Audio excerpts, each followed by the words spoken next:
Sabby. Doobie-doobie-doo. Doobie-doobie-doo. Doobie-doobie-doo. Doobie-doobie-doo. I'm your host, Sabrina Salvati. Doobie-doobie-doo.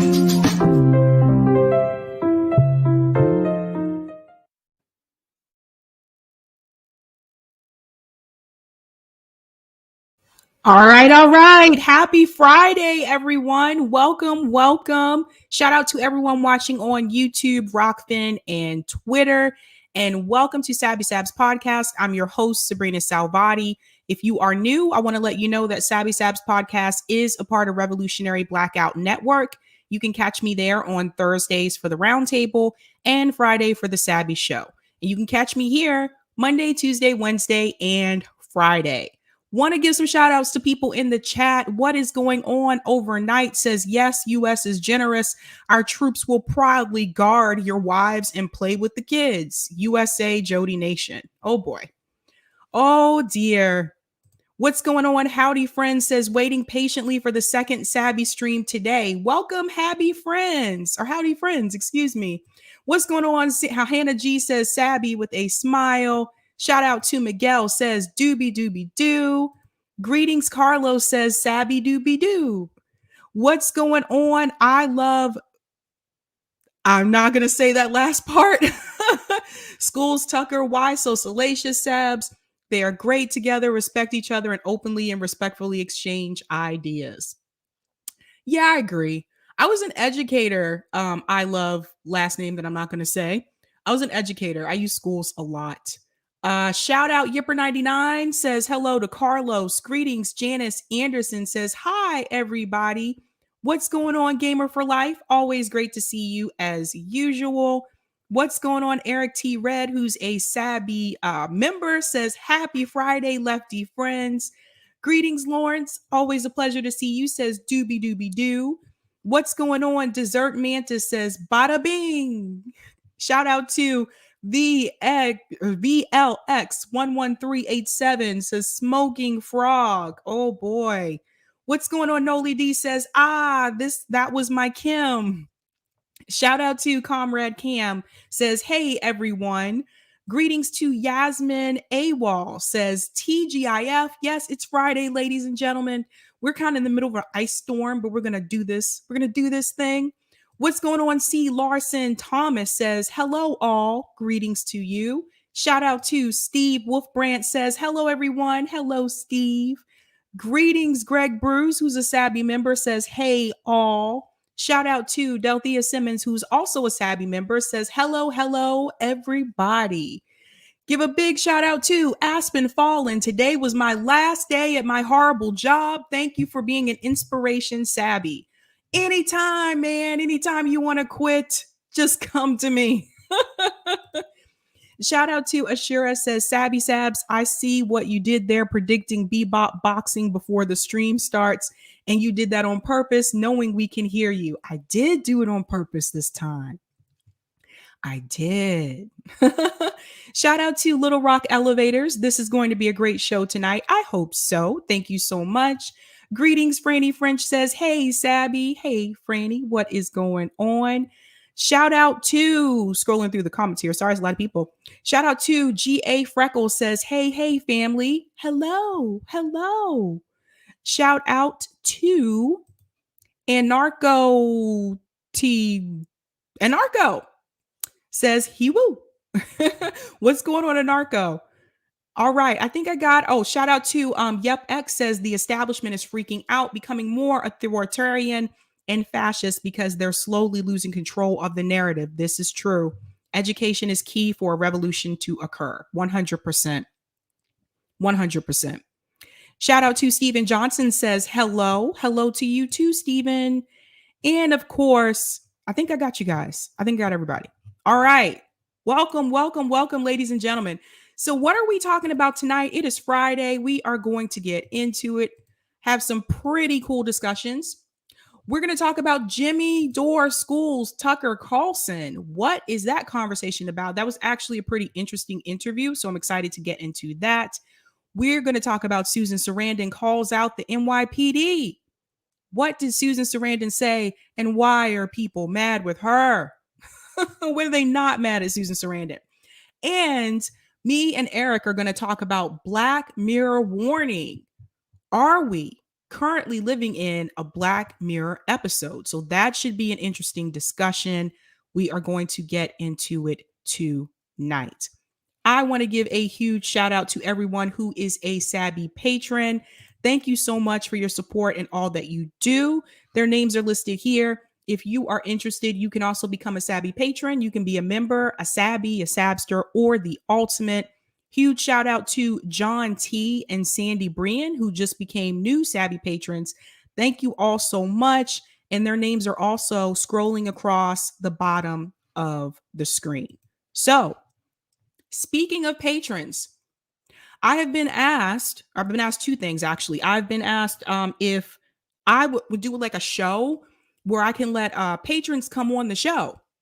And I actually think that's a cool idea. So if you're a patron, like look out for that email from me. That I should send that email tonight after the stream. Don't let me forget that. And it'll be like a Google form, a Google sheet that you can sign up for. Like if you want to come on stream, that will probably happen for a Friday show. I think that'll be a lot of fun. Could be like a Q&A session. I haven't done Sabby After Dark in a while, so I could do that. And then also, a couple of you have reached out to me and asked me if I could do a show where people can call in. So I did look into that. Apparently, I can do that with StreamYard. So Eric is actually going to help me, figure my way through that, because it looks like there's a couple of devices I need to download, or actually software I may need to download for that. But I think that can be a fun idea too. So I'm always open to new ideas. I'm open. All right. So I want to get started with our first story. I'm actually going to start with Susan Sarandon. Because I honestly feel like Susan Sarandon is another one that gets blamed for a lot of things. Did you guys know that it's Susan Sarandon's fault that Democrats don't win? Did you guys know that? It's Susan Sarandon's fault that Hillary Clinton lost. Did you guys know that? That's what people say. That's what people say on Twitter. I just think it's hilarious, to be honest with you. So let me share my screen. These are deeply unserious. As Nick would say, these are deeply unserious people. Seriously. But this did happen. So Susan Sarandon says that NYPD funeral example is an example of fascism. So let me scroll down here and let's get into this. Actress Susan Sarandon is facing backlash over a Tuesday tweet in which she compared an NYPD funeral to fascism. The Thelma and Louise star shared an image originally shared by podcaster Danny Haifong that poked fun at the funeral procession for slain NYPD detective Jason Rivera. The picture shows thousands of officers gathered together on Fifth Avenue in Manhattan to honor Rivera, who was killed while responding to a domestic disturbance call, according to CNN. This is what fascism looks like. Let me make this a little bit larger. This is what fascism looks like. The text accompanying the photo reads with the hashtag abolish the police. Sarandon retweeted the image, adding her own caption. So if all these cops weren't needed for crime that day, doesn't that mean they aren't needed any day? Ooh, something to think about, huh? Something to think about. Going back in, Sarandon's post immediately drew backlash, including from various police groups. This is what privilege looks like. A wealthy actress safe in her bubble, mocking heroes and making light of the crisis that cops are battling alongside our communities. Now, that came from the Police Benevolent Association of the City of New York. The National Fraternal Order of Police also condemned her words, slamming her as a D-list actor.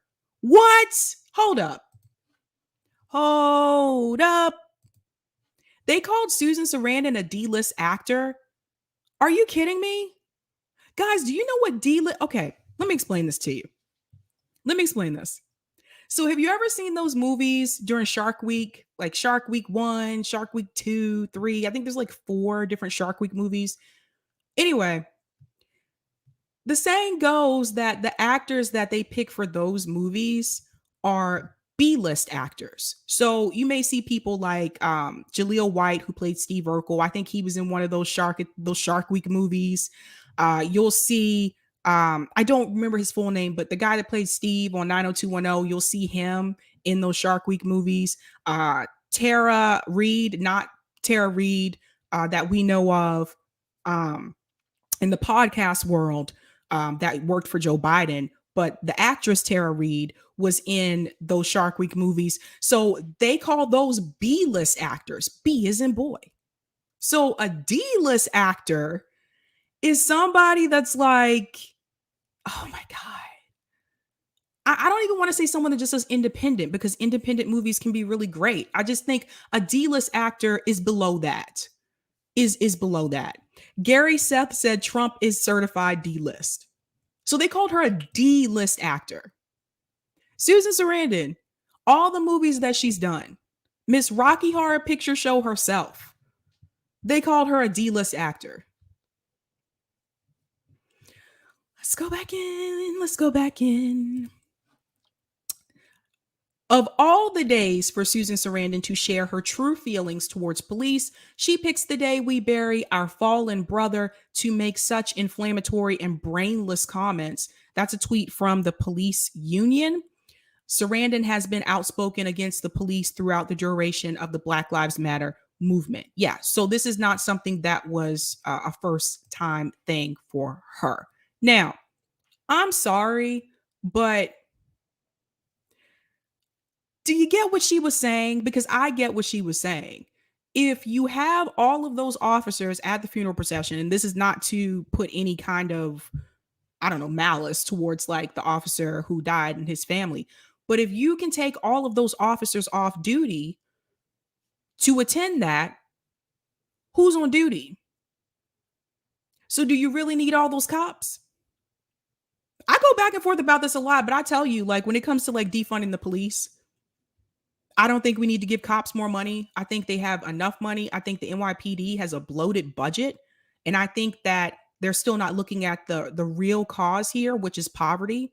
Poverty is the number one contributor to crime. So if you fix the poverty issue, you can fix the crime issue. But they don't want to do that. They believe that fixing this problem will be done by over-policing, adding more cops, increasing their budgets, allowing them to have more police gear, militarizing the police. It does not work out. It makes things worse. They think that the best thing to do is to make people in those communities fear them. But when you make people try to fear you, that actually makes them not trust you, and it can make them despise you. It does not work. It does not work. And this is one of the reasons why people have negative opinions about the police, because they tried to lead with fear a lot of times instead of being a member of the community, instead of being someone who's involved in the community and getting to know the people in those communities. I actually think it's a big mistake to have cops go police a community that they don't live in, because they don't know the people, they don't know the situations, they don't know the environment. And oftentimes when they go into those communities, they tend to overreact. But that's just me. So Susan Sarandon was getting heavily attacked about this on Twitter. And it didn't just come from the NYPD. This is not the first time Susan Sarandon has been heavily attacked. This has happened multiple times. I just told you earlier in the show that she was attacked, or she was blamed for the reason that Hillary did not win. This one solo person. It has nothing to do with the fact that Hillary was a bad candidate. Didn't run on things for the people. That she's a corporatist, that she's a Clinton, and the Clintons are very much corrupt. Had nothing to do with that. It was all Susan Sarandon's fault. So, because I think she was getting heavily attacked, she did issue an apology. So I want to go ahead and show you that. Let me share my screen. There's been a lot of celebrities apologizing the past 2 weeks. I don't know, man. Like, This is why they couldn't put me there. They couldn't put me there, man. I would be like, I'm not apologizing for nothing, dude. So she tweeted this earlier. I deeply regret the meme I recently shared on Twitter that included a photo of Officer Jason Rivera's funeral. I reacted quickly to the picture without connecting it to a police funeral. And I realize now how insensitive and deeply disrespectful it was to make that point at that time. I sincerely apologize to the family of Officers Rivera and Mora for causing additional pain during their time of grieving. Now, let's see some of the responses to this, ladies and gentlemen. Danny Haifong said, this kind of hurts. Since it was my tweet, you are essentially rejecting through your apology. Did BPA threaten you? Undefeated of the Midwest says, no, you were right. It's okay. Adbusters said, don't apologize. An individual died. We mourn that because human life is sacred to us. But when fascists take it as an opportunity to hold a parade lionizing their power, ...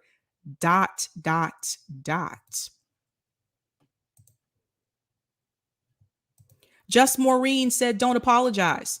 That kind of show of force for one police officer is absolute BS and was meant to intimidate the American public.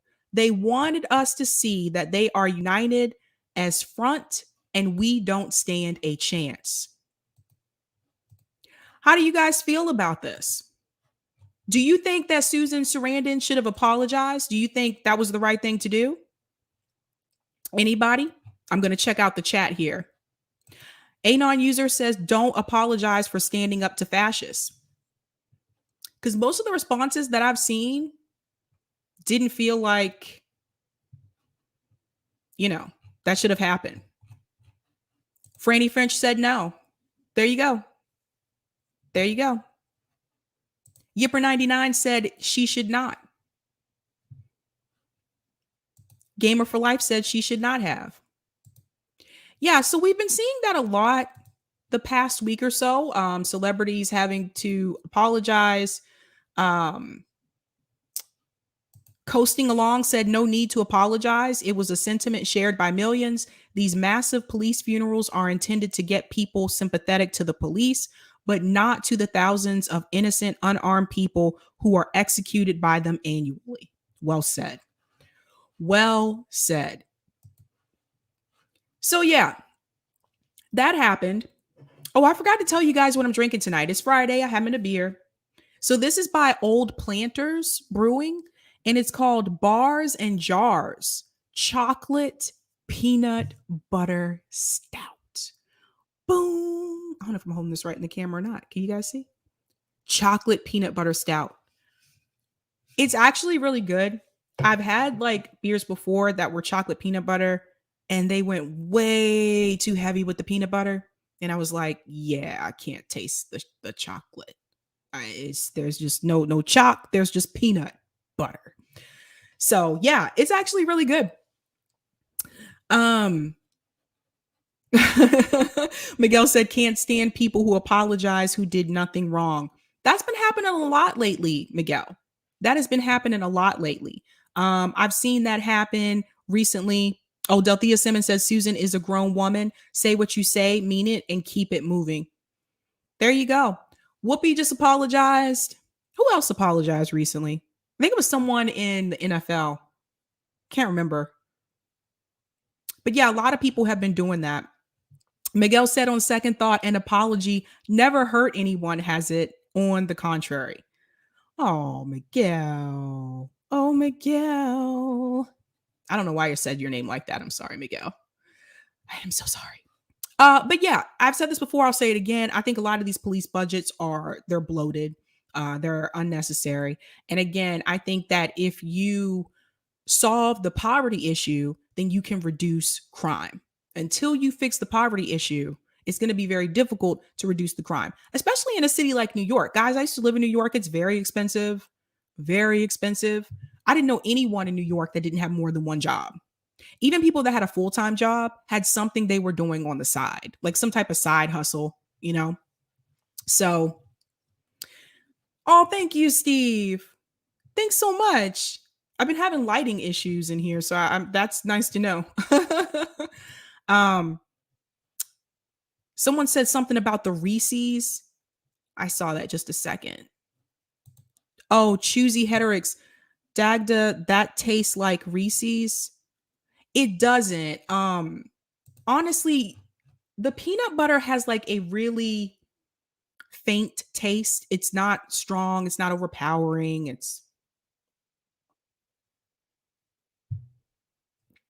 You taste the chocolate more. I like that though. But at the same time, it still tastes like a beer, which I think is important. Delthea Simmons said the best anti-crime program is a good job. Yes, Mr. X, that's a good point. New York Central 5, Trump never apologized. Nope. Very sad. Very, very sad that happened. So I am going to go into the second story, which is about Jimmy Dore. So Jimmy Dore had another interview. I guess it's not really an interview. It's more of a discussion with Tucker Carlson on Tucker Carlson Today. Now, this is a different show compared to what he does in the evening. I'm assuming this takes place during the day and the other one takes place during the evening. But this one is a little bit more laid back. Look, I have my opinions about Tucker Carlson. Not someone I'm trying to chill with, but this discussion is really interesting. And there's a certain part, I want to go ahead and get to that portion of the discussion where they start to talk about economic issues in this country. They go through a couple of things, but I'm starting at the point where they go over the economic issues, 3942. So, because this is going to point out something that I've been talking about for quite some time when you talk about the economic problems in this country. So let me go ahead and share my screen. What I will say that I liked about this, and I've told you guys this before, sometimes when you go onto like these conservative shows, it can be really easy to, especially if you're like me, you're against the two-party system and you think Democrats are full of BS just like Republicans are, but Democrats are better about hiding it. It can be easy to just go along with the things that they say, the negative things that they say about Democrats or about the left in general. But at the same time, it's important that you also push back and make it clear that, look, it's not just Democrats, though. It's because of these issues we have in this country. Like capitalism is a big factor. That's the big thing for me. Capitalism is a big factor, but it's not just the Democratic Party. And what I liked about this is that Jimmy did push back. But what I want you to pay attention to is the way that he pushed back. And I want to say this to people. There is a way that you can push back on people without being overly loud, without yelling at them, and you can still get your point across. Now, sometimes you have people who overtalk you, and then you're going to have to get a little loud. Then you're going to have to raise your voice. But when someone is sitting there and they're actually listening to you, they're letting you speak, there's ways to push back on them without coming across in such a nasty way and still get your point across. And I think you're actually better at getting your point across when you do it that way, as opposed to when you're yelling at someone. So let me go ahead and share this.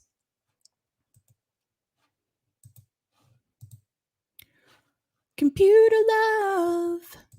All right, here we go.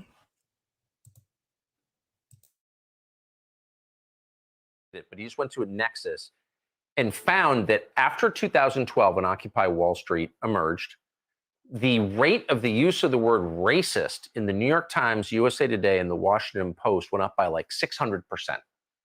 Really? Yes. I know that. Okay. Yes.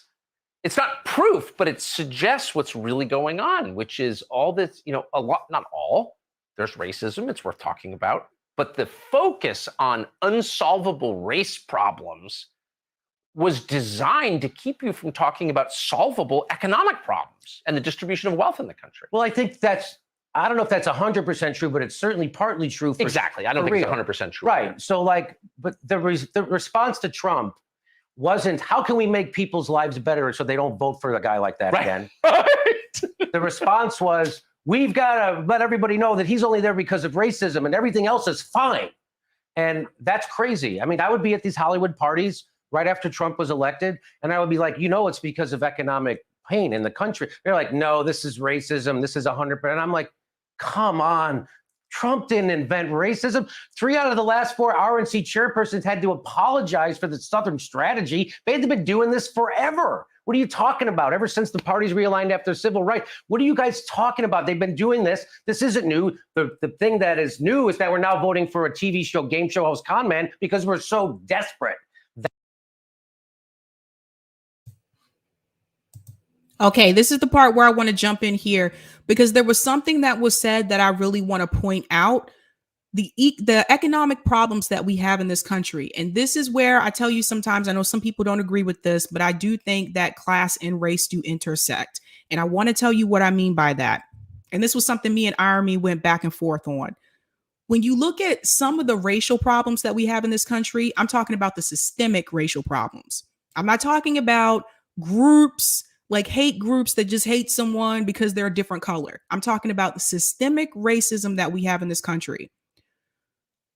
A lot of times, those issues can be fixed by fixing the economic issues that we have in this country. I'll give you an example. Public school system. You guys know this is a favorite one of mine. This is a big one. As an educator, this is a big one. The public school system in this country. Why do we have public schools in this country that are underfunded and under-resourced? Because public schools are funded based on property taxes. That is not just a race issue. That is also a class issue, but altogether it is an economic issue. How do you fix that? How do you fix it so that people who live in Black neighborhoods or Black and brown neighborhoods, low-income neighborhoods, how do you fix this problem where the schools can be funded the same way that schools are funded in the wealthy white suburban areas, and sometimes not always white suburban areas. There are Black suburban areas as well. How do you fix that? You have to stop funding schools based on property taxes. And this is something we can do. This is something we can do in this country. I think that whole logic of doing that, I think it's not only racist, I think it's classist. And it's very disgusting because basically what it says is that if you're poor, you don't deserve to have a decent education in this country. That's really what that says. And I don't think that that's right. I think everyone should have a decent education in this country, a good education in this country, regardless if you're poor, regardless if you're wealthy. So the way that you fix that, which I consider that to be a systemic racial issue, you have to fix the economic problem. So you stop funding public schools based on property taxes. You can let the states fund these schools. You can let the federal government fund these schools. There are other ways to fund those schools instead of having it be funded through property taxes. That's a good example. And I know that as someone who's an educator, that's a good example. So when I tell you that a lot of times class and race intersect, that's what I'm talking about. So yes, you can fix some of these issues, maybe not all of them, but you can fix some of these systemic racial issues that we have in this country by fixing the economic problems. Now I'm gonna go back into the video.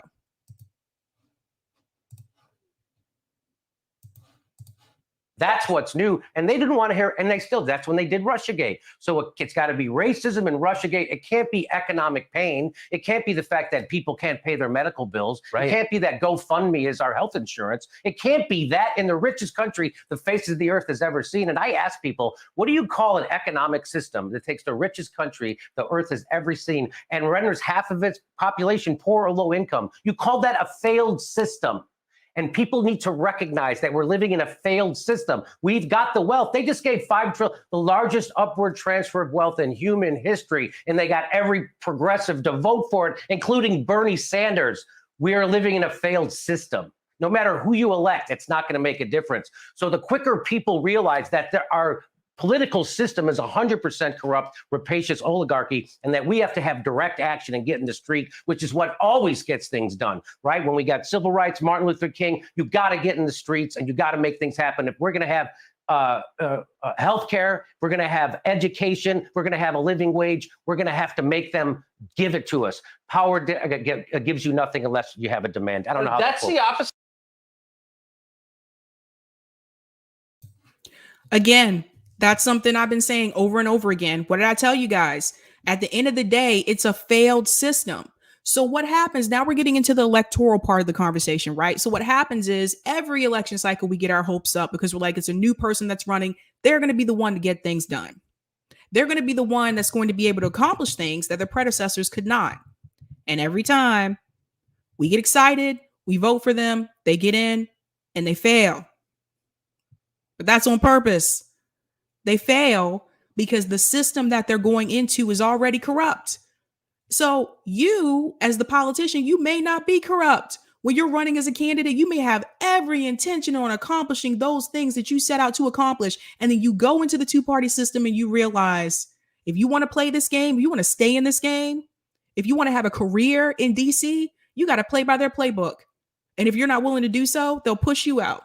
They'll push you out just like they did Cynthia McKinney. They'll push you out just like they did Ralph Nader. That's what happens to the people who get in and really try to create change. I think that's something the squad realized. I think that's why they're going along to get along too. Because they know if they go against these things, if they go against Nancy Pelosi, if they would have forced the vote, that probably would have been a career ender for them. Even if they fulfilled all of their promises, what would happen? The Democratic Party, the DNC would put up an establishment candidate to run against them to get them out. That's what they do. So the system itself is corrupt. So in order to make these changes happen, especially like healthcare in this country, I said this a while back. I mean, I know a lot of us came to the Medicare for All marches last year in the summertime. That was great.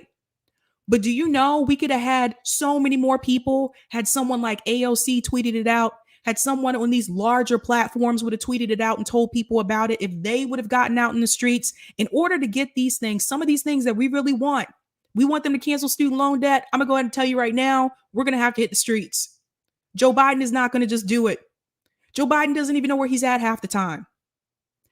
We're going to have to get out in the streets. We have to put pressure on them. You want to get health care for everybody in this country? We're probably going to have to get out in the streets multiple times. And we're going to need hundreds and thousands of people. That's how you do it. You have to push them to make these changes. As long as we just sit back and just be complacent and vote for the next person who's running the next election time and we keep playing their game, we keep checking off a name on a ballot, thinking it's going to make a difference. That's why nothing ever changes. That's why nothing improves for us in this country. You got to hit the streets. You got to hit the streets. So I'm glad that he said that to Tucker. So I want you to hear his response.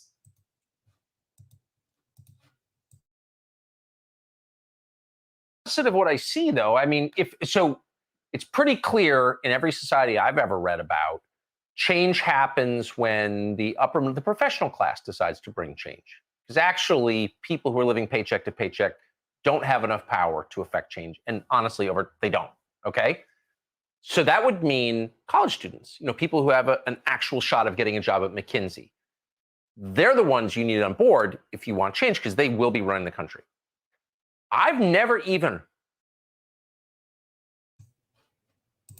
Just want to jump in here because there's something that I do want to clarify.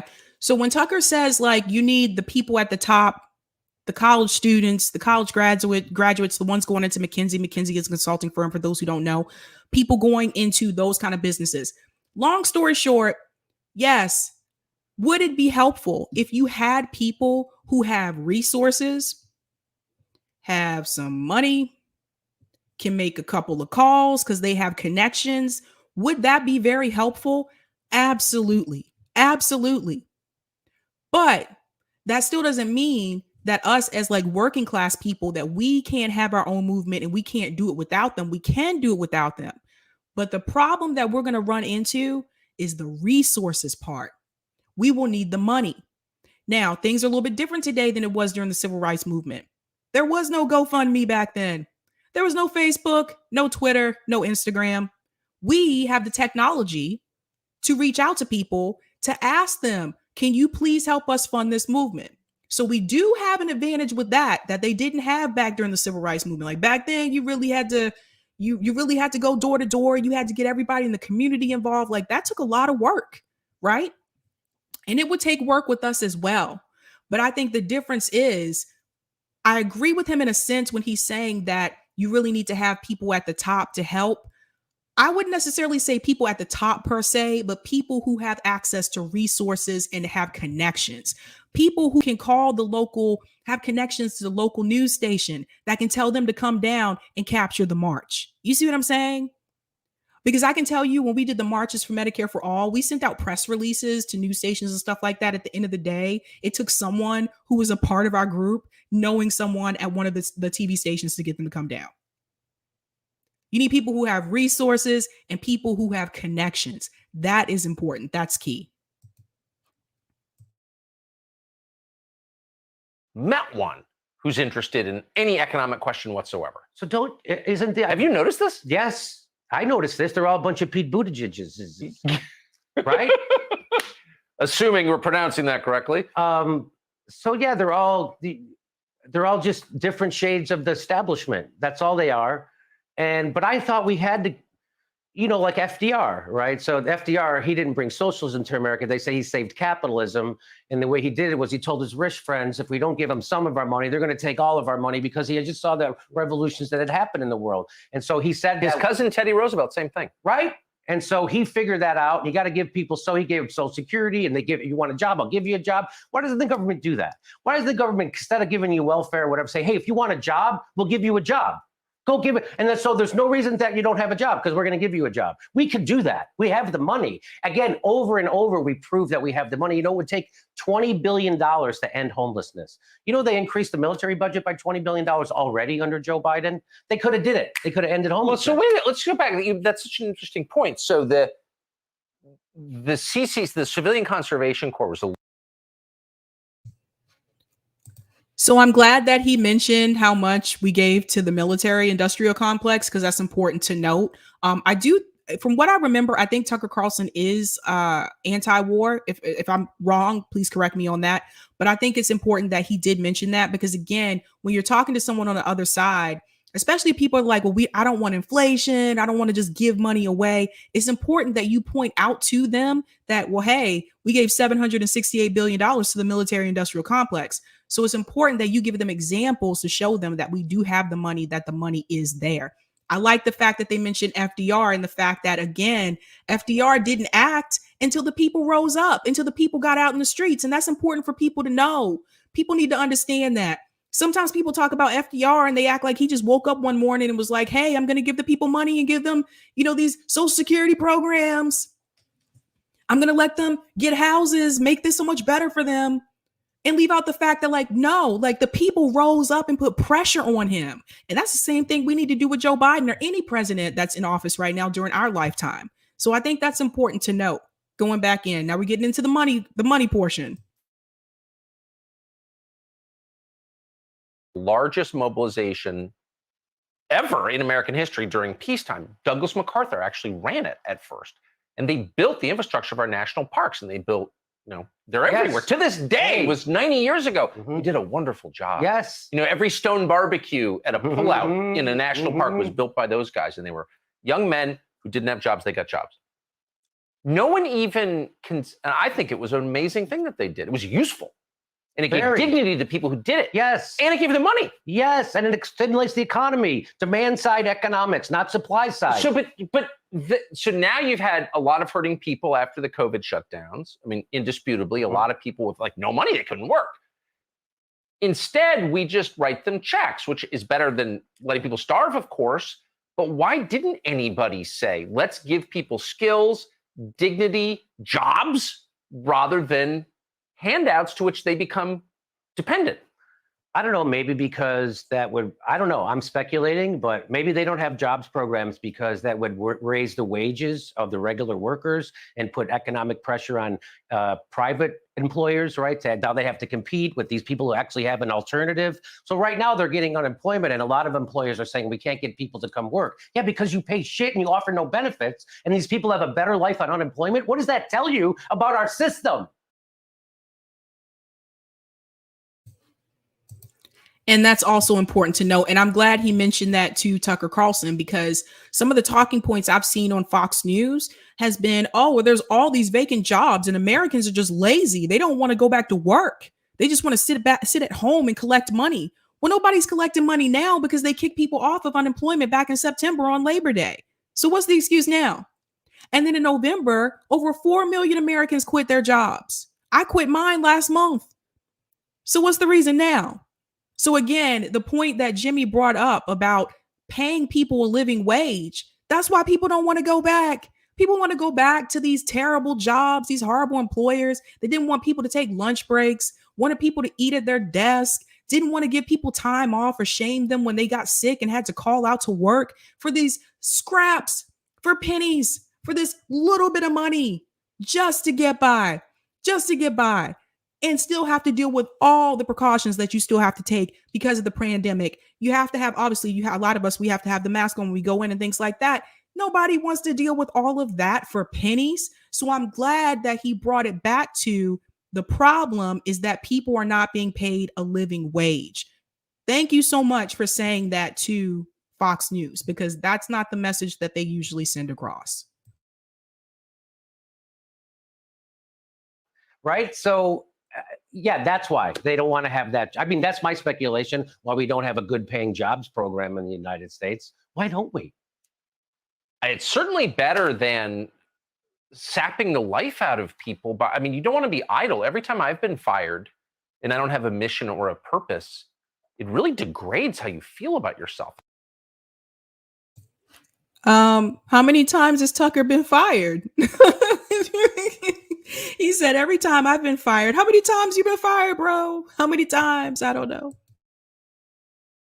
I don't know if you've ever been out of work, but Yes. it's not good for you at all. At least for a man, it's not good for you at all. Well, Like, at all. Not only that, but the stress of poverty, they've done studies that shows that the stress of poverty actually reduces your IQ, right? Because you're stressed. Right. And so that they're like, people are like, why do poor people make poor choices with their money?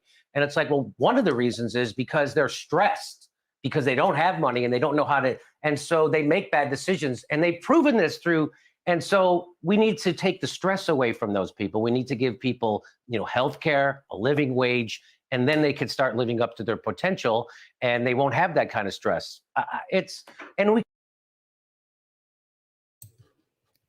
And this is the important part. And now you bring it back to the fact that we don't have health care for everyone in this country. And that's important to note. You see how he brought it back to, this is what people have to understand. If you are poor, being poor is stressful. Being poor, like not knowing if you're going to be able to pay your rent next month, not knowing, like knowing you don't feel well and you probably need to go to the doctor, but you don't have enough money to pay to go see the doctor. You're stressed out about the medical bill that you may receive if they run any type of labs because you don't have health insurance, or you are underinsured, or if you have to get referred to a specialist and your health insurance doesn't cover a specialist. Being poor is stressful and it is draining. And when you are under such constant stress like that, that's not good for your health. It can affect your health. It can make you unhealthy. It can make you sick. It's bad for your mental health, your emotional well-being. Again, bring it all the way back to the healthcare issue, the fact that we don't have healthcare for everybody in this country. Well done.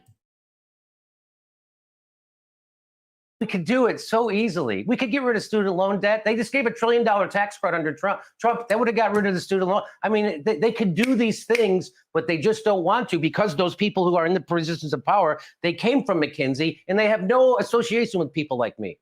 They have no connection. They have no idea what life is really like. They've done those studies. The richer you get, the less you have the ability to see the emotions in other people's face. You ever see those studies? No. Yeah. So if you're, a millionaire for a bunch of years, you get less and less able to tell people's cues of emotions through their face. It's amazing that it happens that way. I hope that happens to me. How much of your politics derived from Catholic social teaching that you learned in high school? I don't know. I just always had a sense of, that there was economic injustice. I just always saw it. And I always, I always thought that, I saw the effects of racism in Chicago, where I lived, right? I saw how they treated them, how they tried to cattle them, house them, and get them away from everybody. And I saw the way the police treated minorities, blacks, and so I just always had an inner sense of it. And my parents were the opposite of that kind of. So in my neighborhood, people would use the N-word all the time and stuff like that, and my parents weren't like that. You know, they were the opposite. My parents, you couldn't do any of that in the house and all that. And so they were really good people. So I had that. And I just had a sense of, you know, I saw my dad had to work 2 jobs his whole life. And one thing I want to point out is not everyone has that. Like what Jimmy just said, that he had that. He had like his that family unit. Not everyone has that. So imagine like growing up poor, and maybe you have like a single mom who's working 2 jobs because she has to, just to be able to pay the rent and to put food on the table, to buy clothes for her child. Imagine having that and not having your parent at home with you when you get home from school to help you with your homework. And you're basically raising yourself. Some of the kids that I worked with, like in Boston, some of these kids were raising themselves because their parents were working like 2 jobs. So they go home from school. There was no one there to tell them to do their homework. There was no one there to tell them what time to go to bed. So what you have is people in the community. You kind of relying on them to help. People in the neighborhood, you kind of relying on them to help. And sometimes that's not always the positive. It's not always positive people. And this is how sometimes people can end up making bad choices and bad decisions. So just remember that. Not everybody has that. Of course, my mom worked her head off, and I just saw everybody in my neighborhood work their head off, you know, and I saw the rich people not working at all, you know, and so I just always had this sense of it like that. So I don't know if it comes from Catholicism. I kind of rebelled against Catholicism, but yeah, so I wouldn't really chalk it up to Catholicism. Last thing I want to ask you about is your job, and you've said, you know, there's no chance that you could get a gig on NBC. You can't even get on MSNBC. No. Right. And they're getting ready to kick me off YouTube. Well, so that's my question. You work on, I mean, you do live shows. Here it comes. Yes. And always have. But, you know, you make your living in part, at least on YouTube. What's that like? It's scary because right now the head of YouTube is not on our side. Like, it's not YouTube. She wants you to go to corporate news. So the head of YouTube did an interview where she bragged about that. They call independent news borderline content. That's what they call it. And she bragged that they had suppressed us 80%. So I used to get 16 to 18 million views a month, and now I'm getting 6 to 8 million views a month. So they're suppressing us, right? And even then, we're still breaking through. So, and it's scary because once they want to take you down, they can go get a video from 5 years ago and say, this violated our standards and our new standards, and so we're going to take your channel down. They're doing that left and right. And again, and by the way, that's been happening to Hardlands Media, by the way. Like old videos, they've come back and come after. Someone was just asking me how recent is this Nerdo McWeirdo. Also, shout out to Nerdo McWeirdo becoming a Sabby member. Thank you so much for that. Whoop, whoop. I wish I had a little like some kind of like, I don't know, sound effect for that every time someone becomes a member. Maybe that works. Shout out for that. This said it was posted at the end of January. I'm kind of late to this. But yeah, it was posted at the end of January, and it just came across for me on YouTube. Shout out to Steve Wolfbrandt for the super chat. Keep doing what you're doing. Love you, Sabby Sabs. Thanks so much, Steve. And shout out to Dawn for the super chat. The workers of the Soviet Union and the peasants of China would disagree that you need the people on the top. I don't know, Dawn. I don't know. Let me unstar that for a second. And let me go back in. Sorry. It's about, there's certain sensitive topics, right? You can't talk about foreign war. You can't tell the truth about the military. You can't talk about vaccines. That's for sure. They've been taking people down left and right. So Matt Taibbi even wrote an article about how come we don't have free speech around healthcare, and what is this? So why is that? Why do you think you can't talk? And what would you say about vaccines if you could? because you can hear. Okay, well, but you can on here. So this is where I got to cut out. I have to stop the video. But yeah, the reason why I wanted to talk about that discussion is because I wanted to show you what it's like sometimes to have a discussion with someone who's on the other side who may not agree with you politically. And it may not always be a pleasant conversation. But you don't know if you don't even sit down and talk to people, right? You may not agree on all the issues. But one of the things that I've found, you'll be surprised by this, the number of conservatives that I've talked to that will agree with me when I say, hey, do you think that everyone should have healthcare in this country? You'd be surprised how many of them say yes. So this is why we can't just listen to the mainstream media narrative when they tell us like, oh, they're scary conservatives, stay away from them, or what they say about us. Like CNN says this about us too, right? Like stay away from those far left people. They're so radical. You know, I wonder what some of these people would have been like back during the civil rights movement. What would they have said about Martin Luther King? Would they have been like, oh my God, those black people want to have equality. Stay away from them. They're so radical. I don't know. I'll take those comments from Rockfin Eric. All right, let me scoot myself out of here. Thanks so much for the comments on Rockfin and the tip, Roger Meadows. Don't end the show when you do your clothing correction. And today in Black History, I got someone in my own to add myself. Also, Sarandon. I was thinking the same thing. All the NYPD are in one place. So what's going on elsewhere? Kathy Griffin had a show called My Life on the D list. Oh my God, that's right. Regarding NYPD, de Blasio got rid of qualified immunity, and New York State passed state law that unseals police records of abusive behavior and DA number, maybe? Oh, and DA no longer is responsible for being criminal charges against police. But now the independent special prosecutor's office, who works out of the New York State AG office, despite a year of Dore cultivating a relationship with Tucker, I am glad to see, although reluctant to push back on him with the police, I just wish Jim would stop speaking for Black people when he talks to Tucker about telling him what Black people need as he commences to run down universal policies that helps not just us, but everyone. If you want to help Black people more specifically, freedmen who are the descendants of those released from bondage, then you'd do as Dr. Kabub said and have Congress mint a coin, assign a value to it, and appropriate it towards us as described in the Constitution.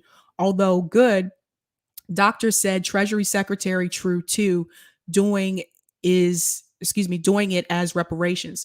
Also, Sab, I got Jordan on his live show today that it has been more than a decade since Libby, Montana was given Medicare for all, and suggested him why not take a trip there to see how they like their Medicare for all. That's a good idea.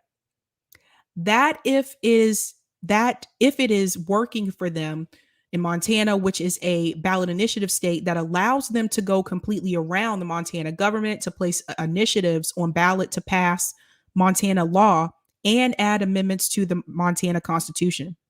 He was ecstatic and was like, oh, ish. I never heard of that. You know what? That's a great idea. If they expand it statewide via ballot initiative, it would be great. That is correct. Because Libby, Montana, for those who don't know, Libby, Montana does have Medicare for all, but it's just Libby, Montana. It's not the entire state. So if they were able to give it to everyone in the state, that would be phenomenal.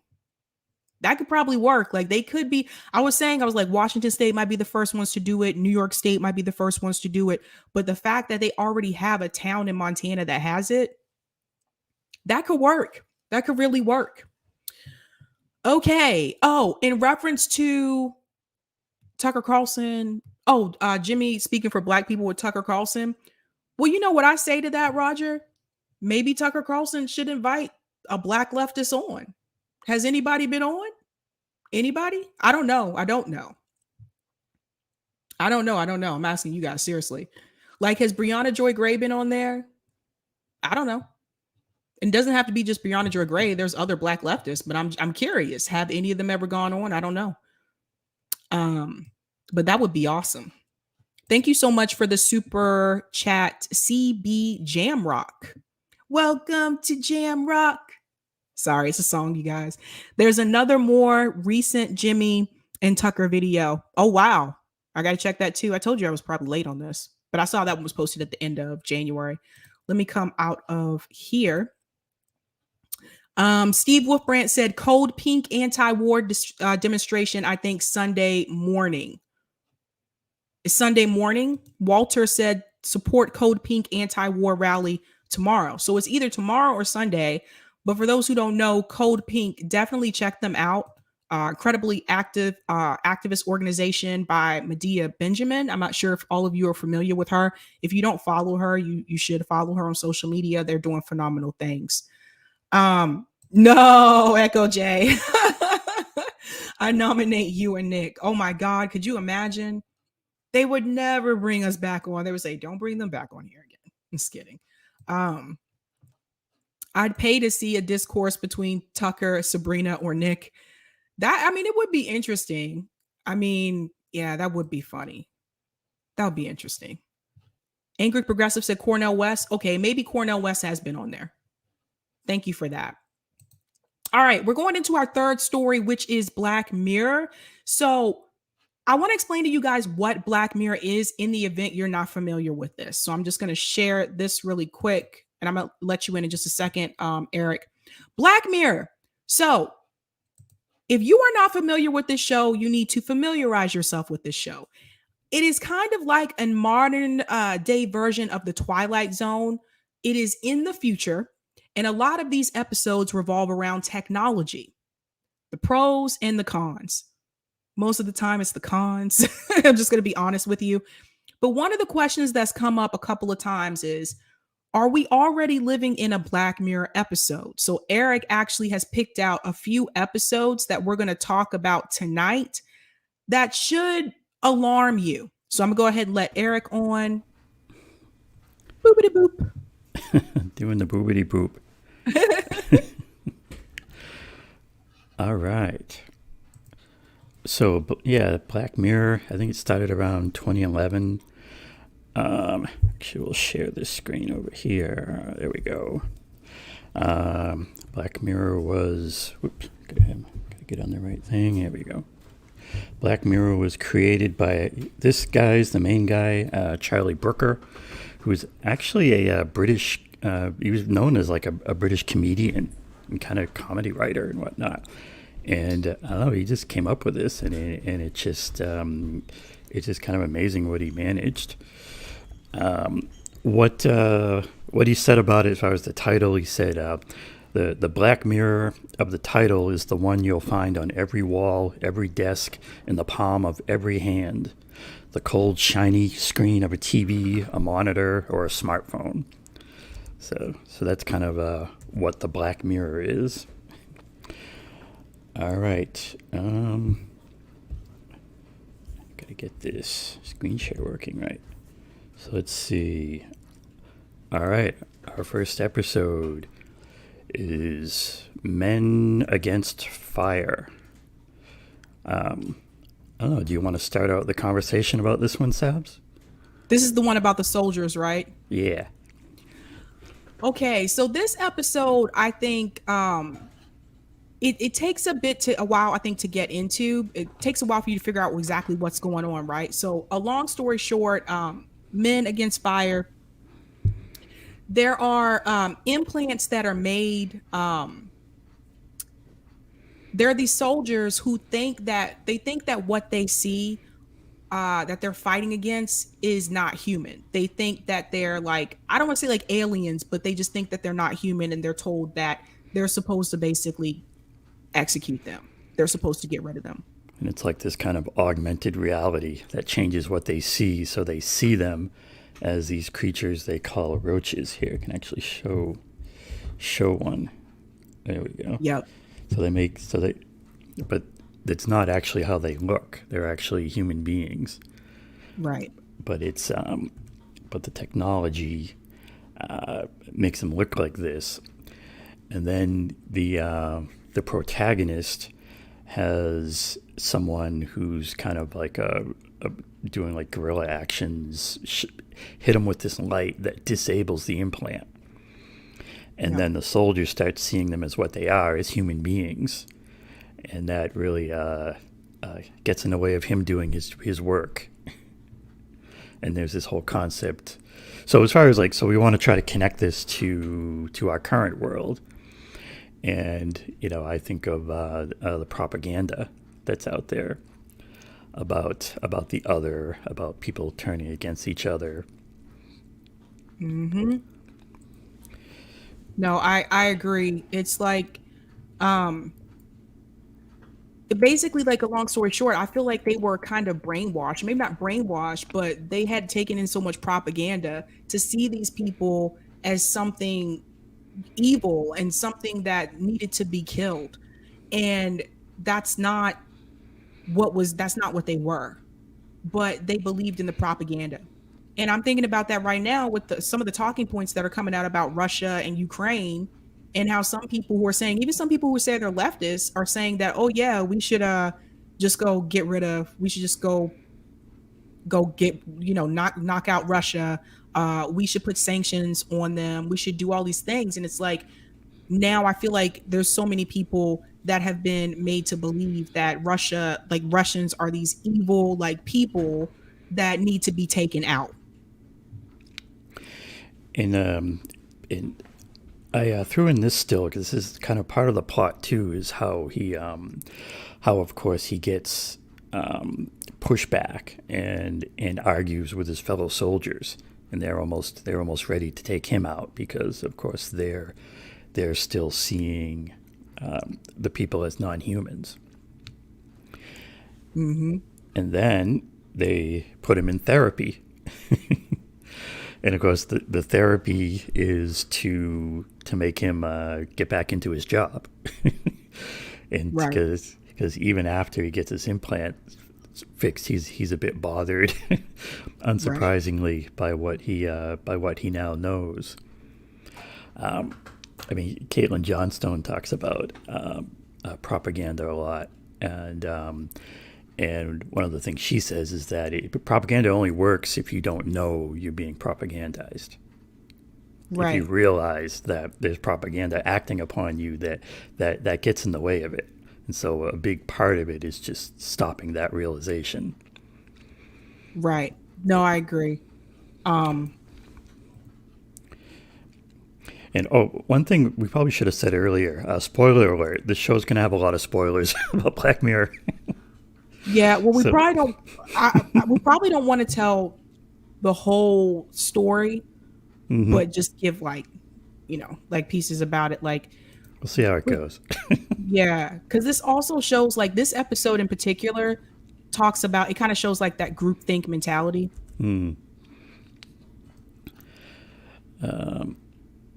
Yeah, definitely. All right, any more on this one? No, I think we can go to the next one. All right. Back here. Nosedive. I can I lead with this one? You got it. Okay, this is probably one of my favorite Black Mirror episodes. And the reason being is because this is something I could see happening right now, because the way that we're so involved with social media. So to make a long story short, in the future, in this episode, Nosedive, everything that you obtain in life is based on how many likes you have.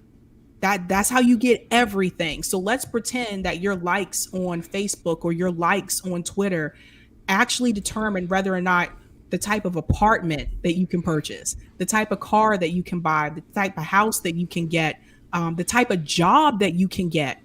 That's what is happening in this episode. And so you'll see like their like rating, like for example, Jack has a 3.7, which is actually pretty good. Once you get to below a certain number, you're treated like a poor person. You're basically given scraps. People don't want to be your friend. People don't want to be around you. And people will actually look you up on their phone to see what your rating is, and that will determine whether or not they'll be associated with you. Does that not sound familiar today? And everybody checking their phone all the time. And let's see. And then here, she's trying to get on. It's either a plane or it's a bus, I think, even at this point. But her score is too low, and she can't get on the transport. And I think she starts doing all kinds of crazy things to try to get her score up. There's a scene during it where there's one poor guy who's a coworker of hers who just is socially awkward and nobody really likes him.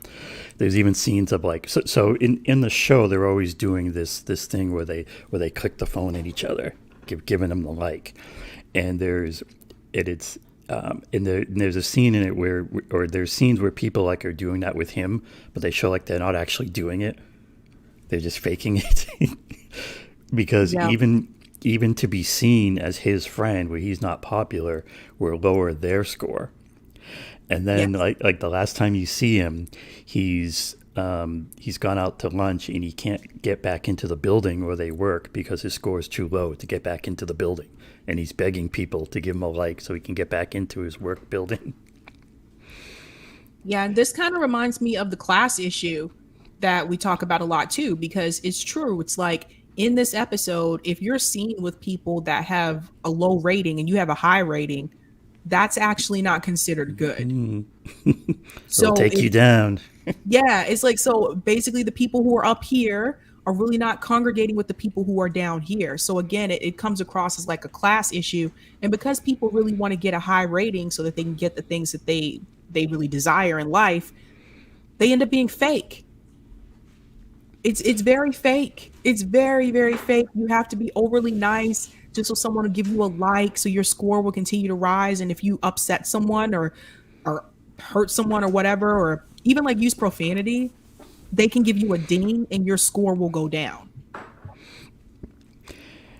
And, to kind of connect it into the current reality, we have all this talk of mandates leading into passports.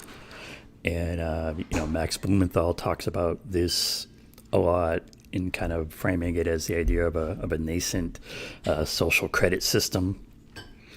And it's something that I think the left needs to be more cognizant of and really push back more directly, because this type of social credit system is just the death of just being able to express yourself and just free movement, free thinking, free speech. Yep. One of the other things in the episodes, this is one of the very popular people who's one of the, maybe like a B-lister in the show. And so the main character in the show, she's just constantly, like she went to school with her or something, so she has a connection and she's just always desperately trying to work that connection, because any association with the big famous person will get her score up. And of course, we see today how big of a thing fame is and notoriety. Yep.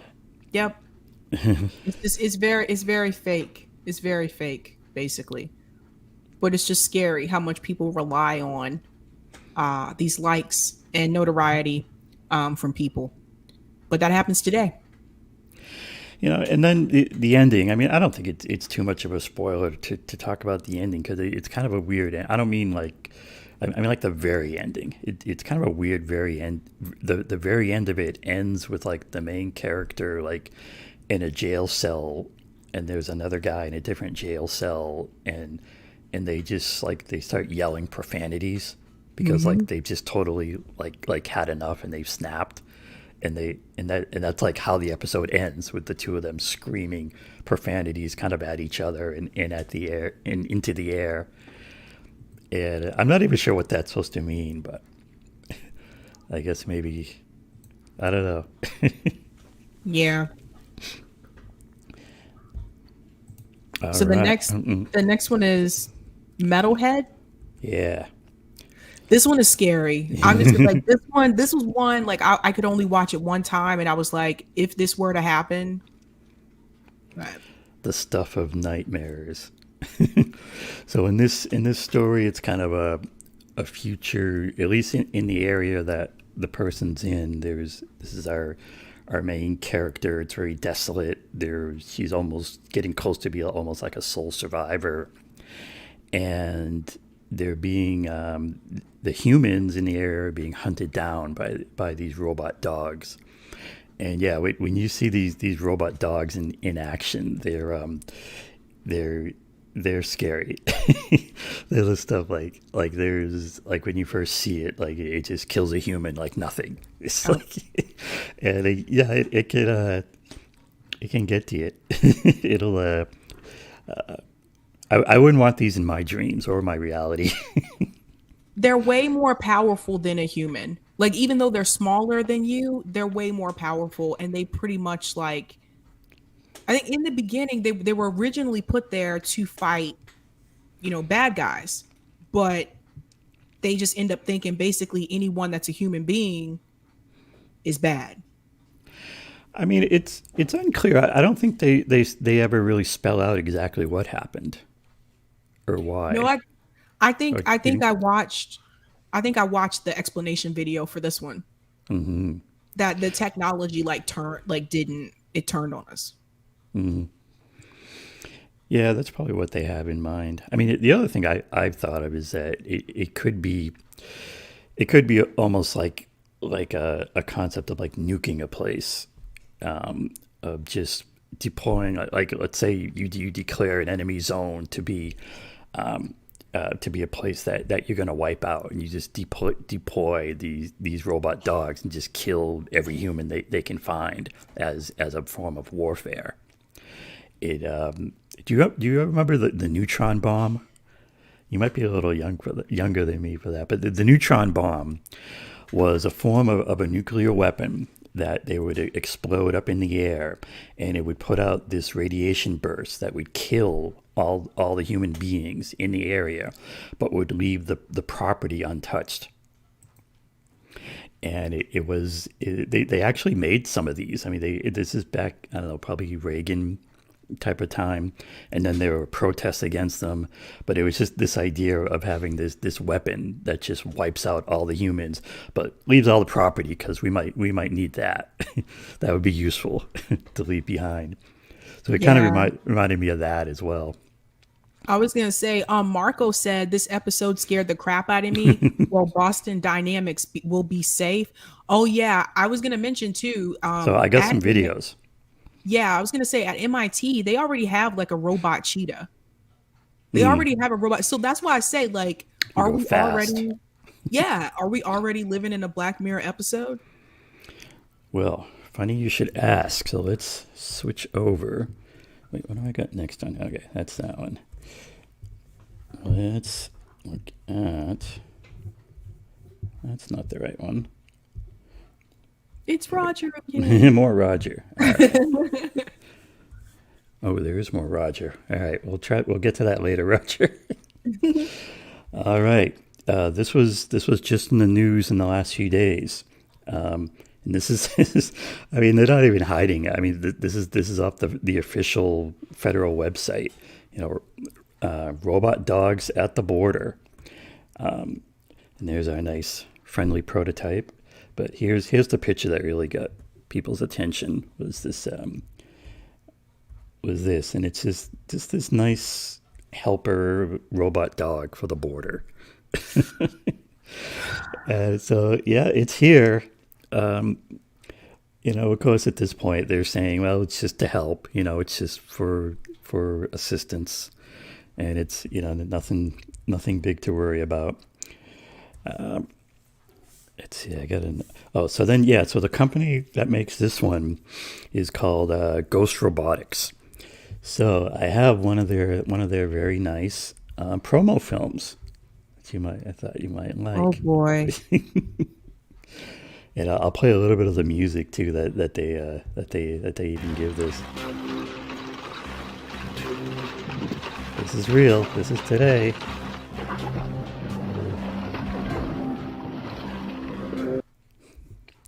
And so, it can go through puddles. and they're and they're bragging about this because this is like their money maker. See what else we got here. Ghost dog. It'll follow you in the country. It'll follow you in the city. Oh my God.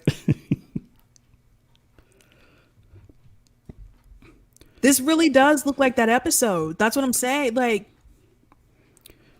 remember how they were running up the stairs and Oh, that video's choppy. I wanted to sleep with the light on that night for real. That's just, yeah. Hold on. Let's see if I can get this. Oh man, this came out choppy. Oh well, I'll have to try better next time. But anyways, you get the idea. And and we have this came through a while back. I remember this story. So this was also our Ghost Robotics was demoing their new their new accessory for the robot dog. So that is a sniper rifle on top of the dog. So basically, I'm telling you guys, man. They're not really hiding it. Because that's where the money is. So then there's the other question that gets into this with the robotic stuff is there's the way we're doing it now is the robots are generally under human control. Like the Predator drones are the Predator drones are under they have pilots, and they get they press the button and whatnot. But of course, the next step of this is when does it get to letting them loose, letting them go on their own on algorithms. And I mean, there was a report from May of in Libya that the Turkish armed forces had this kind of drone and supposedly put it on an autonomous mission to attack enemy soldiers. And it's not totally clear whether it actually really happened or was successful, but it was basically like push a button and go and hunt. Oh. The way that this one would have done it with the props and everything is they would put an explosive on a payload on it and actually like drive it into the target, and then when it hits the target, it would blow up. That's how you would do it with this kind of drone. The Predator drones are larger. They're more like airplanes, and they put missiles on them and whatnot. It's basically just remote control fighter bomber jet is what those are. But there was that thing a while back with Maduro. This is a couple of years ago now, but they actually tried to assassinate Maduro with some drones that were kind of like this. If you look it up, there's like video of it and whatnot, and there were explosives on those drones. Because they blew up when they hit. Like his guards ended up like shooting at them and bringing them down, and there were explosions. And you got to wonder where the money for that came from. I'll just say that. It's crazy, man. This is crazy. All right. Should we do another one? You got to do San Junipero. San Junipero. Yes. So, do you want to outline this one? Yeah, this one's kind of, you know what's wrong about this one? Is that this one starts out as such a upbeat, fun, and I'm like, in this episode, everything's going to turn out great. And then you realize what's going on, and you're like, no, you thought this was going to be the one Black Mirror episode that was going to be, okay with the technology thing. But it's crazy when you realize what's really going on. And what's really going on is we have to tell it. We have to talk about it. We do. So they're not really. So this episode takes place in the 80s, or what we think is the 80s. And these two girls, they meet. I think one of them is from out of town or is visiting or something like that. And then what you eventually find out is that not only is it actually not the 80s, but that one of them is actually dead, died. And there is this new technology where they can, I guess, preserve your body and let you go anywhere you want to go in time. I guess back to the happiest moments or whatever. And In a virtual reality. In a virtual reality. But you don't realize that till the end. So that's the thing. Like, it's like when you realize that this isn't really happening, you're like, wait, what? Yeah, and so the actress on the right was the one, she's in *Halt and Catch Fire*, with a very different character here, and she plays kind of an ill at ease, kind of dorky character. I think she kind of realizes in this virtual reality that she likes girls. I think is part of it more than the boys. And but you also find out that she's actually, as a person, she's actually an elderly person. Yep. who's in a nursing home. And part of what's happening in the nursing home is they have this new technology where they hook things up into their brain, and they go full on into the VR. I guess now we'll call it the metaverse. As far as like what we're getting into now. Now, I didn't necessarily have the same reaction you did as far as being necessarily turned off by it. Because in the end, so there's the whole plot tension of whether or not the new girl is going to join her paramour here in this metaverse permanently. Right. And she's like, well, I don't know. And then in the end, she does. And although it's kind of a no-brainer, because I think in the real world, she's old and dying anyways. So it seems like a pretty good deal to me. And the last scenes of it are the two of them like meeting up and frolicking on the beach. And I thought it was kind of like a happily ever after ending. Yeah, it was. It's just, I think when I found out that she was really dead, I was like, wait, what? I was like, but I looked this up. This episode, San Junipero, I looked this up. They said for Black Mirror, this is either the most disliked or most liked episode for people. Yeah. Interesting. There's a lot of good 80s music, you guys. So if you love 80s music, this is your episode. I'm just telling you. Like, they do some good partying. Yeah, because it's like they get to decide like whether or not, okay, well, they have that technology in the future where it's like, okay, you're dying, you can, just die, or you can live in another space in virtual reality. So I think it beats dying. Yeah, I guess it depends on how you feel about dying, right? That is true. It's just, yeah. I'm telling you guys, if you haven't watched Black Mirror, it's on Netflix. So if you haven't watched it, you need to. There are 5 seasons now? Yeah, they're talking about making new ones, but it doesn't look like it's ever going to happen. There are contractual issues and all this, which is kind of sad. But I think it kind of said what it wants to say through its 5 seasons. There's a lot in there. There is a lot, but I'm crushed if they don't. Well, you never know. Yeah. But one can dream. Yeah. Maybe they'll have new episodes for us in the metaverse. That's true. That's true.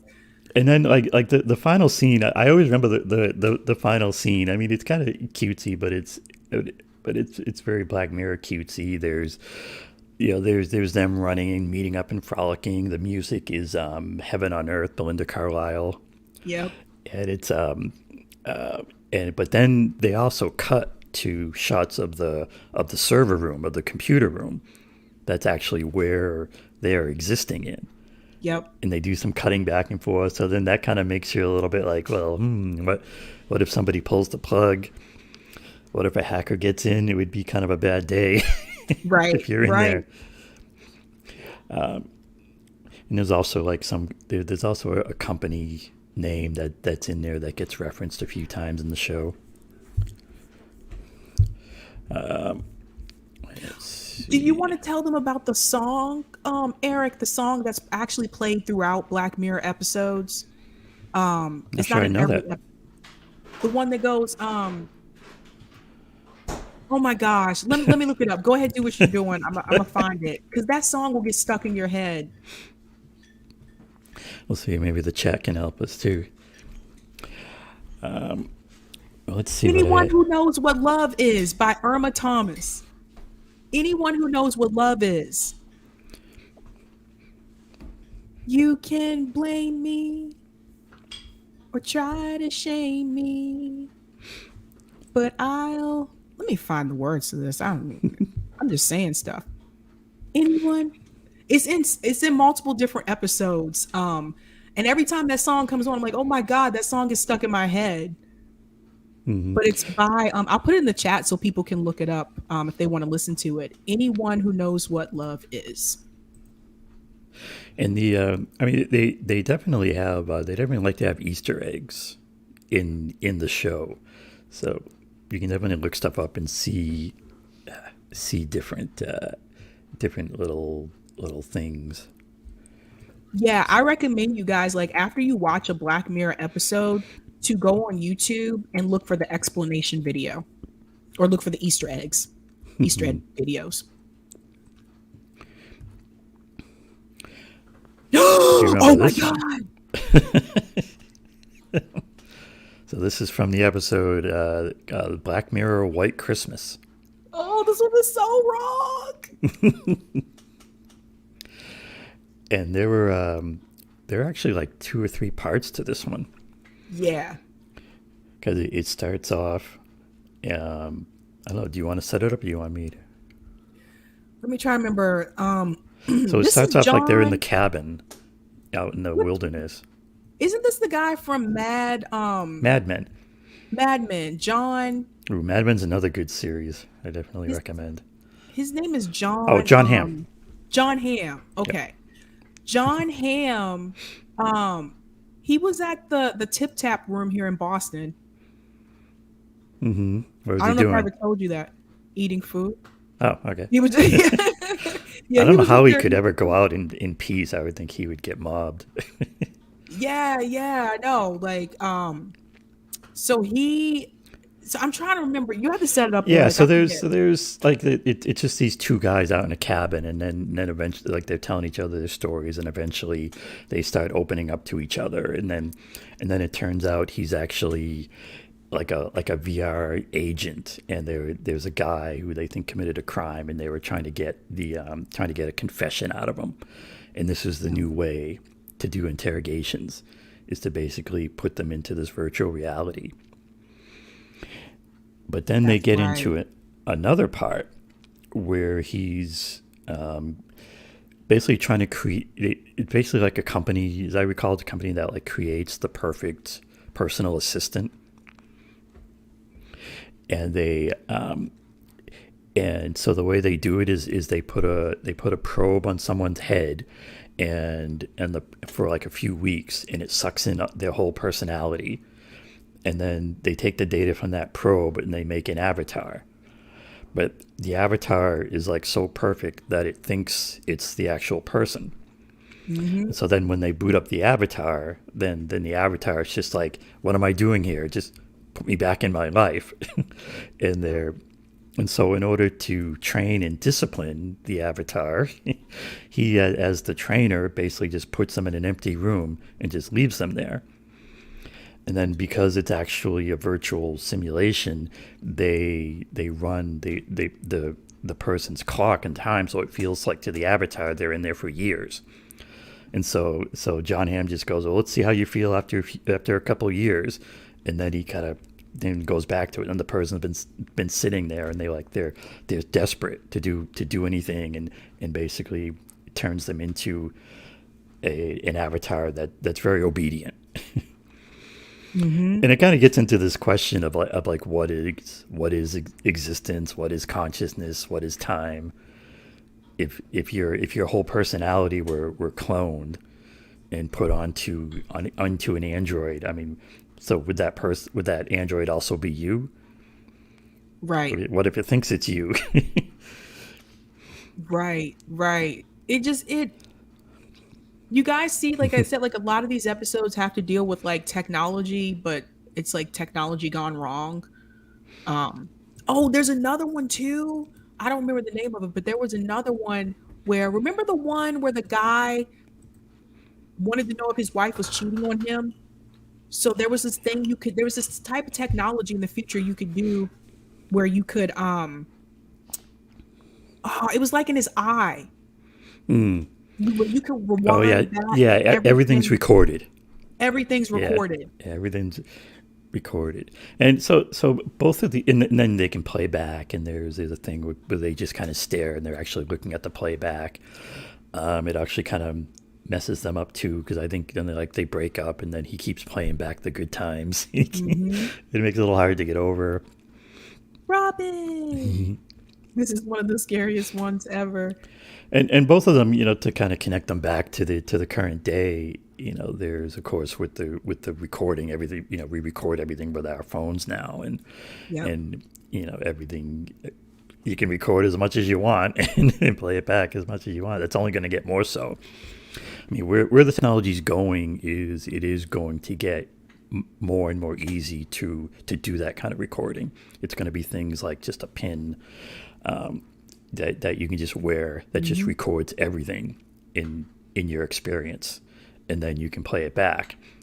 And so, the Black Mirror is exploring, well, what does that mean? How is that good? How is that bad? And it can go either way. With this one, with the White Christmas one, it kind of makes me think of I read somewhere something about companies trying to make like better Siris, like Siri, the personal assistant, trying to make a personalized version.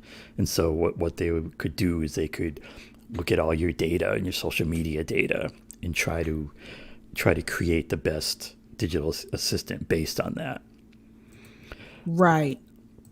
In fact, there's an episode too where a woman, her husband or boyfriend dies, and then this company creates a simulated version of him from all their social media data. Oh yeah. It's called Be Right Back. That was weird. That one was kind of, I think that was probably our least favorite one. I was like, this is just strange and weird. But Because it's him, but it's not him.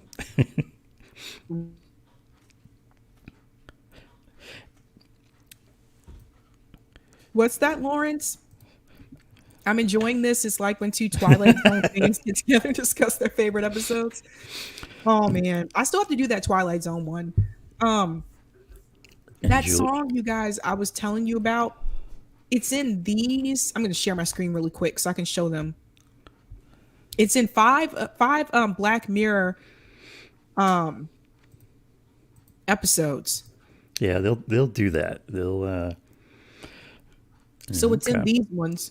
15 Million Merits, White Christmas, which is the one we were just talking about. Men Against Fire, that was the first one we talked about. Crocodile, and Rachel, Jack, and Ashley too. It's in 5 Black Mirror episodes. They have one. I don't know if it's that Rachel Jack one, but there's one that's like a dating one. That's kind of like dating apps put to the max. That one was crazy. Listen, I'm married, but if you guys are like doing online dating, you really need to watch that one. You really need to watch them. That one was hilarious. And they claim to have the technology so refined that they would just give you your perfect match, right? Yeah. Yep. But the perfect match, the match that the technology said that you were perfect for wasn't necessarily the person that was the thing about that episode. That doesn't mean that you actually had feelings for that person, that there was any type of chemistry. It's just who the app said that you were perfect for because of the things, I guess, that you had like in common. But that was the thing. Like you were supposed to go be with that person, the person that it said you were supposed to be with. So it's like Tinder gone wild though. And then, of course, in the episode, he meets the one that he really likes, but the app says like she's only second best. Yep. And he ends up pining for her. Hi, Indy. Oh yeah, the robot dogs. There's robot dogs in Hawaii checking for temps in homeless. Shout out to Indy Left News, you guys. Indy, you see a lot of stuff through Indy's newsletters. I In know. fact, this story, the one that I highlighted with the dog at the border, the robot dog at the border, I saw through Indy Left's newsletter. Shout out to Indy. All right, let me throw up one more. Max Bean said, I never noticed my husband makes the same noise every time he drinks until I saw that dating episode. Now it drives me crazy. You can't unlearn some things. Oh, man. Black Mirror. All right, let's see. In season 5, the last one, I think only has 3 episodes. Yeah, and then they also had that Bandersnatch one with the pick your ending. How did we forget about that one? Guys, if you like interactive episodes, there is an episode called Bandersnatch, but it's like its own separate Black Mirror thing. And it's kind of like choose your own adventure. So like you can decide what the character does next. And they managed to like integrate it with the cable box. Yep. I remember when we ran it, and they basically have these branch points where you can pick one way or the other way. And it was cool. I mean, I watched it with my son, and I think we spent a few hours with it, of just kind of going back and picking a different branch and whatnot. I was kind of surprised that no one's really seemed to have tried it again. My friend RT said he did it 6 times. But I mean, to create one. Oh, to create another one? It seems still to be a one-off. I mean, that was a lot of fun. Like you get to decide what the character does. I guess it was expensive and it took a long time to make, but I don't know, maybe they just thought it cost too much. But yeah, I thought it was pretty cool. I'd do it again. Guys, that one called Bandersnatch. I'll put it in Bandersnatch. And it has it connects into video games. Like the main character is a video game developer. Yeah. So if you like video games, you probably get really into this one. And then and I'll hit this other one that got a lot of attention. USS Callister. Yes, I forgot about this one too. The Star Trek one. That's the guy. You see the guy sitting in the middle with the pretend Kirk? Okay, that guy, that's the same guy from Breaking Bad. I think like the last 2 seasons. Somebody said he looks like a fake Matt Damon. He kind of does, like in a way. I don't know his name. But that one is crazy, man. So in this one, he's I think it's a video game developer. And they're working on these really interactive video games. And it's kind of and so it's kind of like he's taking his own VR drug, and he's putting himself in his own version of Star Trek. And there's and everybody in it are his co-workers, so he's basically co-opted their personalities to put them in the virtual reality. Yeah, like these really are his co-workers, like in real life, but when they're on like this fake Star Trek or their version of Star Trek, like they're in the virtual reality. Now this may get me into some trouble, but this is one of those that I had some problems with in terms of how things were done. I thought there were like some potholes in it, in that the way that like the co-workers' personalities were brought in, I thought wasn't very realistic. It was cool. I mean, the concept was cool, but I mean, it would take a lot more technology. I think they even like would do like almost like a DNA sample to get them in the game, Matt Damon. But my son backed me up. He felt the same way about it, but Really? I But I think this know is like a lot of people liked it. I think this is like my husband's favorite one. Like this is the one I could watch over and over and over. It just I want to go back and watch these now again. I know. And this also, I think, is one of the few we could classify that had a happy ending. Yeah. There are very few. I mean, generally, the model of Black Mirror is when it's all said and done, you're effed. I mean, it's definitely dystopian. Yeah, but this is one of the few, as I recall in this one. Oh yeah, they get rid of him because he's the nasty bad guy, and they get to go off and have their own adventures. Yeah. Yeah, that one was pretty cool. Oh, the Miley Cyrus one had a happy ending too. Some kind people of don't like that one though. How did it end? Do you remember?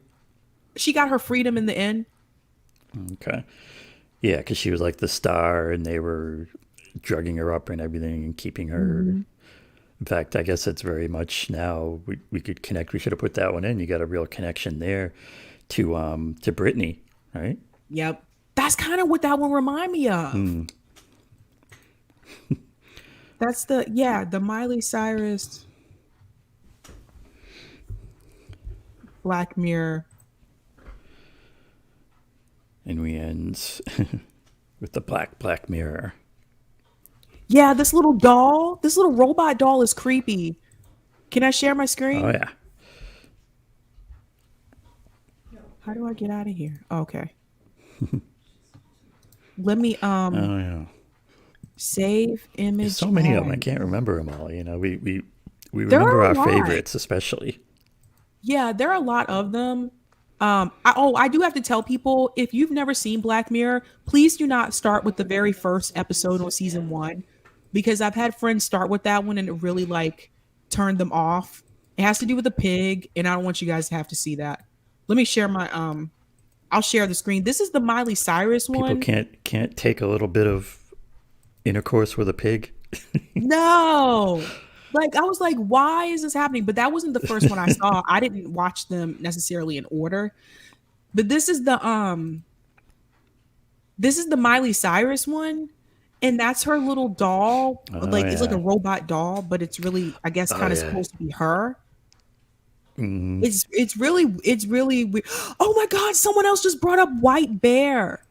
That one is scary too. That one is crazy when you realize that it was all a game. Like, It was all a punishment, right? yep.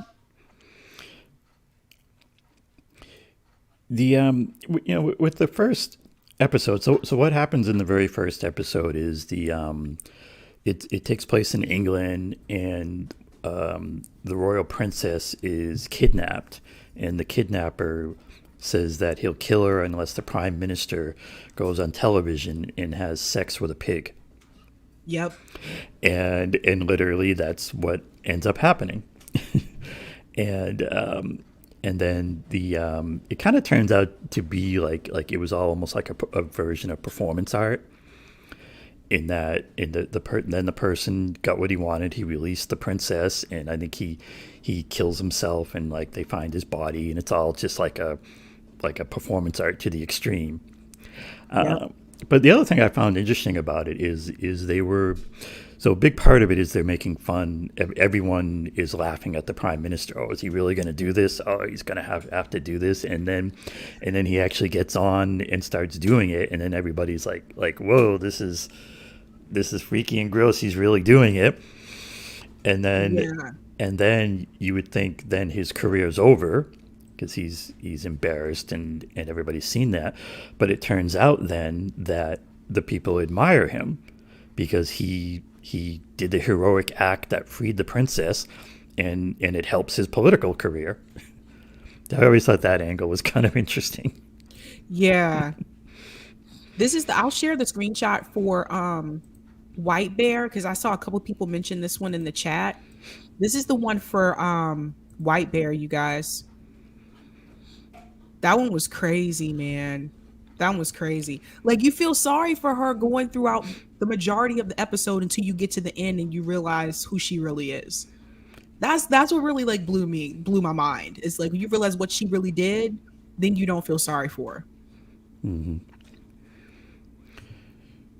Do you remember Black Museum? Oh yeah, I forgot about that one too. That one is really good. I can share that one too. Somebody mentioned that one in the chat. There's so many good ones. It's like if someone said, "What's your favorite episode?" It's really hard to pick. I'm just being honest. And it's pretty wild. I mean, people can have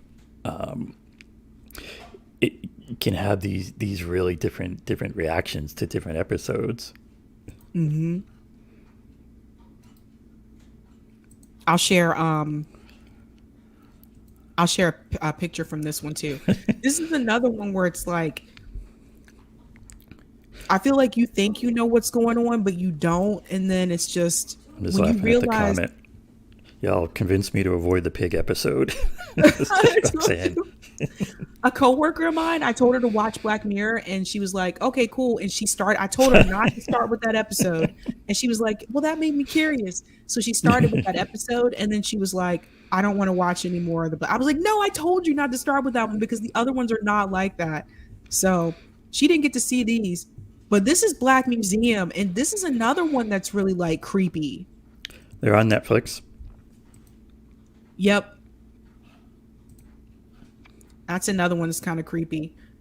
Yeah, guys, they're all on Netflix.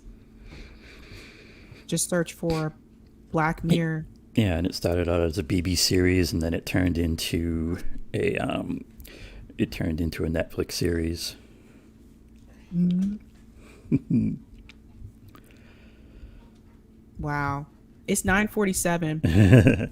I gotta do. I want to make sure I get Roger's. Comments. All right. Let me set those up. Get his. I gotta go back to my producer duties here. Oh. That's the thing. We'll give him a little behind the veil here with the Rockfin comments.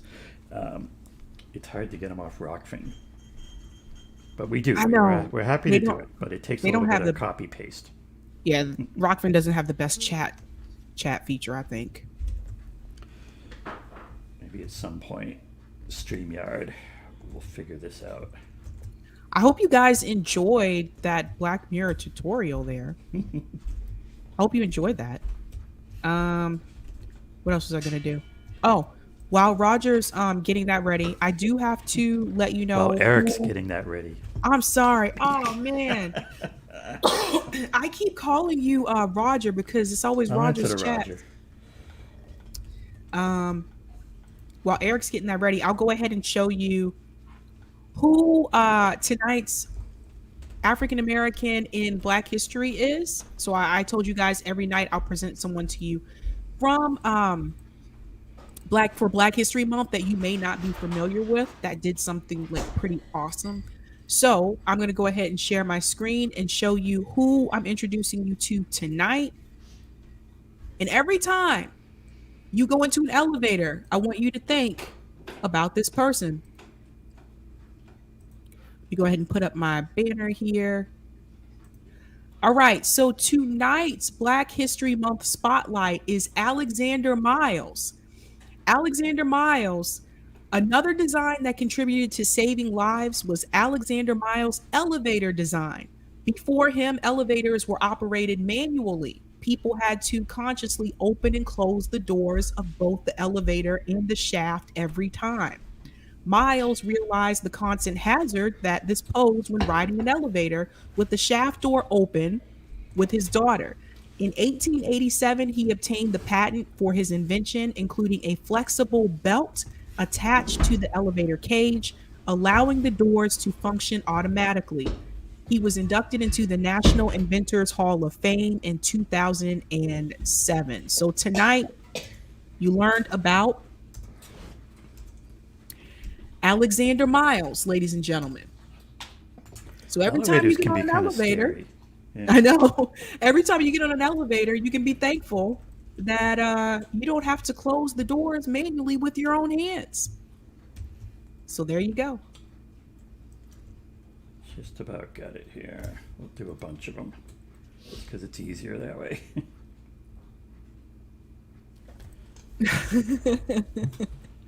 He said, my man with the killer facial hair.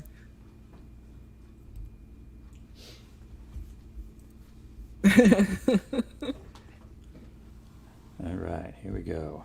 Okay. All right. Rockfin comments. Kaladin Cat Blessed said, nosedive gave me nightmares for monks. Ooh. One Love said, I thought about it myself, but it's a lot of work and a lot of abuse. I have a handful of leftists who I follow, Sabby being one of them, of course, but I can never seem to get enough of Max Blumenthal. Oh, Max. I gotta get Max to come back on. Thanks for the tip, Roger Meadows. Code Pinks, Medea Benjamin from my home village of Freeport, Long Island, New York. Woohoo! The same place Public Enemy was birthed out of and who got the cleanest water on Long Island. We make rebel water and breed rebels to fight the system. Also, I thought Black Mirror was a movie about a ballot competition, or was that Black Swan? Black Swan? Black Swan? I'm not sure. I haven't seen Black Swan.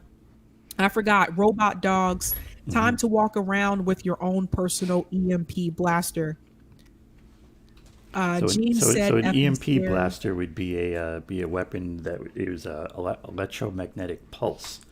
And if you can generate a strong enough electromagnetic pulse, you can burn out electronics. So that would be the idea, to blast them out. Oh, okay. I got you, Roger.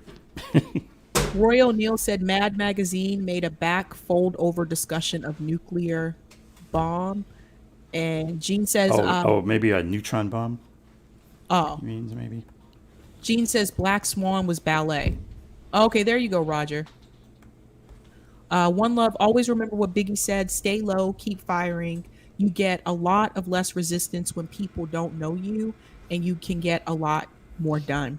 There's so much I am doing in New York State to get these policies going, as I'm a part of so many progressive groups. Also, the driver cooperative co-op ride I'm a part of. Thanks so much for the tip, Roger. Okay, I get it. Black Mirror is 21st century version of The Outer Limits, Tales from the Dark Side, and The Twilight Zone. Basically. That's true. That's a good way to put it.